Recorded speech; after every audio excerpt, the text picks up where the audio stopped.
आता ऐका, दिहू गाव नीट ऐका गांभीर्यानं.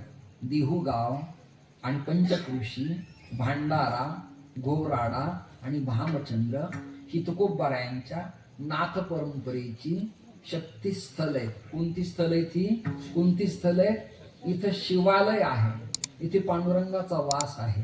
आणि अशा पवित्र भूमीला कारखानदारांच्या माध्यमातनं, MIDCच्या माध्यमातनं, पेट्रोल पंपाच्या माध्यमातनं, सत्ता आणि विपक्षातल्या नेत्यांच्या करदी पाठराखणीनं कदाचित तुकोबारायांच्या दिहूच्या भांडाऱ्या डोंगराला पोखरलं तर आपली अस्मिता, आपली भावना, आपली श्रद्धा आणि आपला श्वास शिल्लक राहणार नाही. पुन्हा एकदा बोलतो, ज्ञानोबा आत्मा आहे आणि तुकोबा महाराष्ट्राचा श्वास आहे. आता उद्या हे चालले, मुंबईला मोठी बैठक आहे आणि आझाद मैदानावरती मोठं आंदोलन होणार आहे.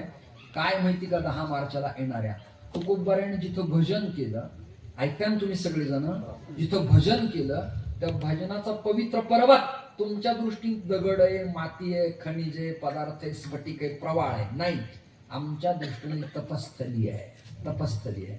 आणि त्या तपस्थलीला कोणी जर हात लावत असेल तर मी दंडी संन्यासी या वाक्याने तुम्हाला आशीर्वाद देतो, त्यांचं वाटलं होणार. लक्षात